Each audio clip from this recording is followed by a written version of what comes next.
क्या आप कभी ऐसी सिचुएशन में फंसे हैं जहां पर आपको कानूनी सलाह की अर्जेंट जरूरत है या फिर किसी एडवोकेट की अर्जेंट जरूरत है, जहां पर आपको लगता है कि आपके पास इतने पैसे भी नहीं हैं कि आप इन सारी चीजों में स्पेंड कर सकें, पर एट द सेम टाइम आपको एफिशिएंट सर्विसेज भी चाहिए।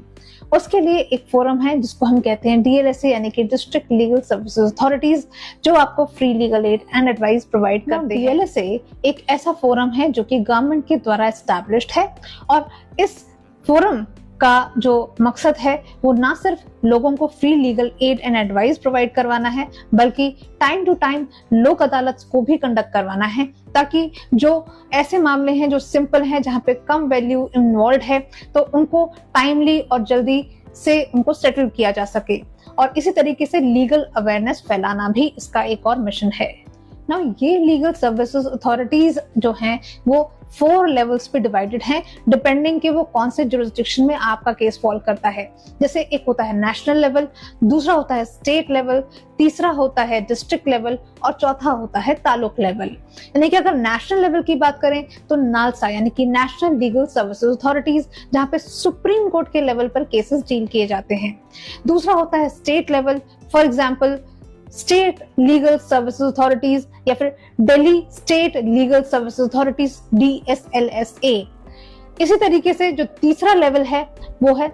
District level. अब फॉर एग्जांपल दिल्ली है तो दिल्ली 11 डिस्ट्रिक्ट्स में डिवाइडेड है, तो वो ईस्ट दिल्ली का है, वेस्ट दिल्ली का है, साउथ दिल्ली का है, साउथ ईस्ट दिल्ली का है, तो ये सारे डिस्ट्रिक्ट्स हैं। तो 11 डिस्ट्रिक्ट्स में जो डिवाइडेड होगा हम उसको डिस्ट्रिक्ट लेवल पे बोलेंगे। और 4th लेवल है तालुक लेवल पे, तालुक लीगल सर्विसेज अथॉरिटीज। ना ये जितनी भी लीगल सर्विसेज अथॉरिटीज हैं जिनके बारे में हमने अभी बात की है, ये सारी अथॉरिटीज उस एक्ट से आती हैं जिसका नाम है लीगल सर्विसेज अथॉरिटीज एक्ट 1987। लेकिन इस एक्ट का भी एक इम्पोर्टेंट बेसिस है और इसका इम्पोर्टेंट बेसिस है इंडियन कॉन्स्टिट्यूशन का आर्टिकल 39 कैपिटल A, जो कि बात करता है free legal aid and equal justice के बारे में। आर्टिकल 39A इंडियन कॉन्स्टिट्यूशन बात करता है कि जो स्टेट है उसको ये सिक्योर करना चाहिए कि लीगल सिस्टम ऐसा हो जो कि किसी व्यक्ति को न्याय दे सके, जस्टिस प्रोवाइड कर सके, वो भी इक्वल अपॉर्चुनिटी के बेसिस पर, और उसमें भी इन particular free legal aid provide की जाए, चाहे उसके लिए सूटेबल लॉ बनाना पड़े, चाहे कोई स्कीम निकालनी पड़े या कोई भी और, ताकि ये इंश्योर किया जा सके कि जो न्याय पाने की अपॉर्चुनिटी है वो सिर्फ किसी व्यक्ति को इस बेसिस पर मना ना की जाए कि वो व्यक्ति इकोनॉमिकली पुअर है, यानी कि या तो वो गरीब है या फिर उसके ऊपर कोई और लायबिलिटी है या वो किसी भी तरीके की डिसेबिलिटी से गुजर रहा है। यानी कि equal justice and free legal aid her Indian citizen का राइट होना चाहिए, ये स्टेट के ऊपर एक ऑब्लिगेशन। DLSA की सर्विसेज को अवेल करने के लिए आपके लिए ये इम्पोर्टेंट है कि आप इंश्योर करें कि आप लीगल सर्विसेज अथॉरिटीज एक्ट के सेक्शन 12 के अकॉर्डिंग एलिजिबल हैं। उसमें एक प्रॉपर लिस्ट दी गई है, जिस लिस्ट में अगर आप फॉल करते हैं तो आप free legal aid and advice के लिए पूरी तरीके से इंटाइटल्ड हैं। ऐसे कौन से लोग हैं जो DLSA की free legal aid and services के लेने के लिए एलिजिबल हैं? तो पहली कैटेगरी है scheduled caste, scheduled tribes and backward classes के मेंबर्स। दूसरी कैटेगरी है औरतें, यानी कि वो किसी भी फाइनेंशियल ग्रुप से रिलेटेड हों, चाहे वो कोई से भी तबके की हों, किसी भी उम्र की हों।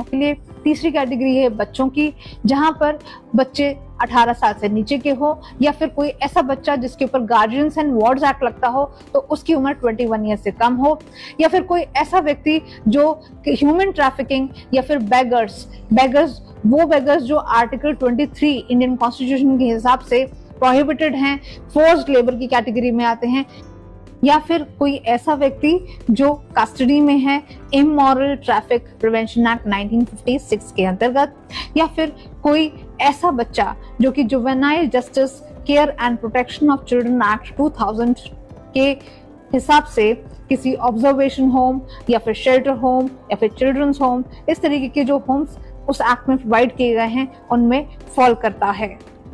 या फिर कोई ऐसा व्यक्ति जो मेंटल हेल्थ एक्ट के अंतर्गत किसी साइकियाट्रिक हॉस्पिटल या फिर किसी साइकियाट्रिक नर्सिंग होम में एज अ कस्टडी, उसकी कस्टडी जो है वो इन जगहों पर है, या फिर वो ऐसा व्यक्ति है जो डिसेबिलिटी से ग्रसित है और जो इस एक्ट में फॉल करता है, जिसका नाम है persons with disability equal opportunities protection of rights and equal participation act 1995, या फिर कोई ऐसा व्यक्ति है जो एसिड अटैक विक्टिम है, या फिर वो ऐसा विक्टिम है जो मास डिजास्टर या फिर एथनिक वायलेंस या कास्ट एट्रोसिटी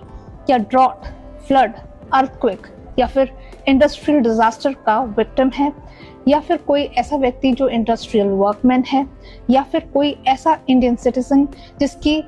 इनकम जो एनुअल इनकम है वो 3 लाख से कम है, या फिर कोई सीनियर सिटीजन जिसकी एनुअल इनकम 4 लाख से कम है, या फिर कोई ट्रांसजेंडर जिसकी इनकम 4 लाख से कम है, या फिर कोई ऐसा व्यक्ति जो HIV एड्स से इन्फेक्टेड एंड अफेक्टेड है। अब बात करते हैं कि वो कौन कौन से डॉक्यूमेंट्स हैं जो आपको DLSA के ऑफिस में जाकर लगाने होंगे फ्री लीगल एड या सर्विसेज अवेल करवाने के लिए। इनमें से पहली चीज तो यह है कि आपको at least 2 passport size coloured recently clicked photographs ले जाने होंगे। दूसरी इंपॉर्टेंट चीज है कि आपको एक एप्लीकेशन फॉर्म प्रोवाइड किया जाएगा DLSA ऑफिस के द्वारा, जिसको आपको फिल करना होगा वहीं पर ही। तीसरी इंपॉर्टेंट चीज है कि आपको आधार कार्ड जो है उसकी एक कॉपी भी ले जानी होगी जो वहां पर ऑफिस में सबमिट होगी। और चौथी चीज है कि अगर आप उस कैटेगरी में आते हैं जिनकी इनकम ग्रुप जो है वो उस एलिजिबिलिटी क्राइटेरिया में आता है जो section 12 legal services authorities act में बताया गया है, तो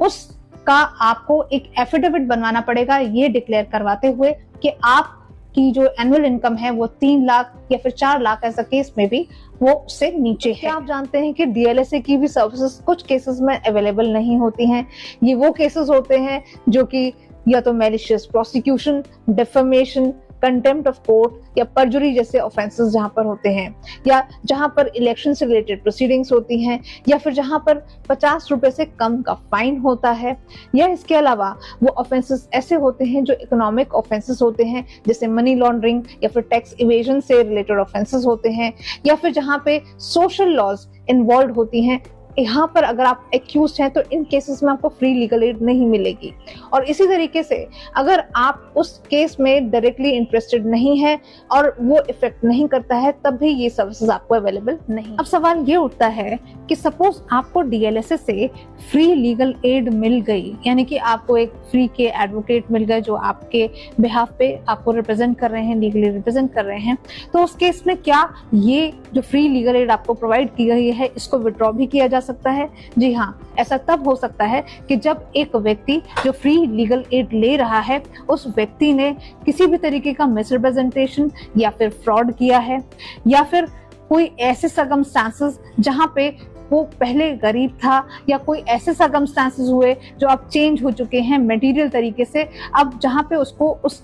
फ्री लीगल एड की जरूरत नहीं है, या फिर जहां पर इस लीगल एड लेने वाले व्यक्ति ने किसी भी तरीके का मिसकंडक्ट या फिर मिसबिहेवियर या फिर किसी भी तरीके का नेग्लिजेंस बरता। ऐसे सर्विसेज तब भी विड्रॉ की जा सकती हैं जब इस व्यक्ति ने, जिसने फ्री लीगल एड लिया है, इस व्यक्ति ने उस एडवोकेट के साथ में कोऑपरेट नहीं किया है जो उसे DLSA के द्वारा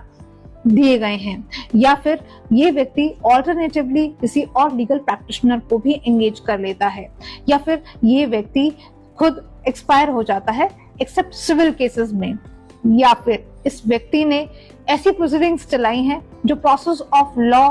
को अब्यूज करती हैं या लीगल सर्विसेज का गलत फायदा उठाती हैं। जैसे कि इस व्यक्ति ने किसी ऐसे व्यक्ति के ऊपर इल्जाम लगाया है और ये व्यक्ति जानता है कि दूसरे व्यक्ति ने कोई भी ऐसा ऑफेंस नहीं किया है, पर ये as a victim misrepresentation या फ्रॉड के द्वारा फ्री लीगल एड लेना चाहता है DLSA से, तो अगर इसको सर्विसेज मिल भी गई हैं और बाद में पता चलता है तो ये सर्विसेज उससे विड्रॉ की। अगर आपको ये वीडियो पसंद आई हो और आपको लगता है कि किसी भी तरीके से आपके लिए हेल्पफुल है, इंफॉर्मेटिव है, तो इस वीडियो को लाइक करना, शेयर करना एंड कमेंट करना ना भूलें। For the time being, thank you so much for watching अनुमिसेस law. Take care, bye bye.